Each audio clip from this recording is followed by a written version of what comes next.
Lisa Bradburn is founder of whattobuyforkids.co.uk. Hi, Lisa. Hello, Mark. Is there such a thing as a good gift and a bad gift, or is it just the right thing bought for the wrong person?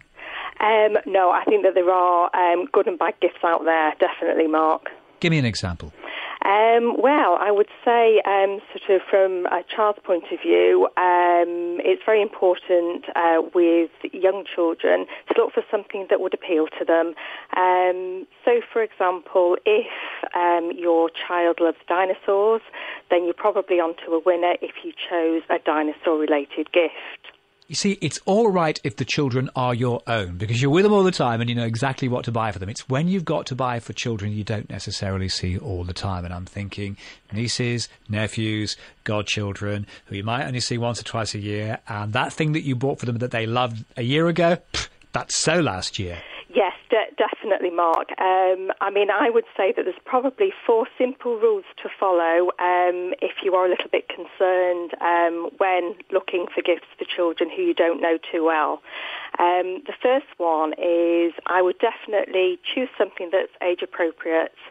So, for example, lots of children from the age of 8 sort of onwards, they would like something like a science kit.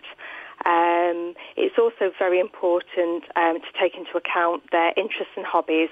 Even if you don't particularly know the child that well, you might know that they're very sporty, they love football, they might like horse riding. So again, choose something that's pony related. Something else that I would really recommend is lots of children have a great sense of humour. So with that in mind, choose a fun gift, but also an educational gift. One of my favourites at a great price will be something like a make-your-own bouncy ball. Again, it's something that the children will find fun to do. It works brilliantly, and it's educational as well because it's like a science kit. That's a good point. So you've mentioned that educational word a couple of times, and you are so right, because I have got it so wrong a couple of times, buying something really great fun that I'd previously bought for another small child who had loved it. And then, of course, the parents. The parents are so disapproving. Yes, I would definitely say that you do need to try and sort of get the parents on board. Another thing to think about is if you are a little bit concerned about a certain toy to buy for them, something that we sometimes say is think outside the toy box. So, for example, think of a child's accessory. It doesn't have to be always a toy. And quite a lot of parents really like a practical, useful gift instead. So, for example, something like a colour-changing umbrella or make your own chocolate pizza kit. Fun things for the children to do. And also, things that might not end up in the top of a cupboard, for example. Yeah. And also, you've got to be so careful not to buy the latest amazing thing, because chances are if you've hung on to wait for the child's birthday, well, the child's probably got it by then. That's right. So it's important to choose things that are a little bit unusual and a little bit sort of different. And is it okay if you send something to the child that the child has already got? Is it all right for the child to say, I already got that, can I swap it for something? Yeah, I think it is. There are going to be occasions where there's a fantastic gift, you think, I'm going to send that. And I think as long as you use a reputable sort of retailer, they will be more than happy, I'm sure, to sort of take it back, Mark, and either exchange it for something else. We've talked a lot about children's gifts because that's the business you're in, but what about yourself? Oh, right. You must have received some inappropriate gifts in your time. Yeah, I have actually. A couple of things that sort of spring to mind.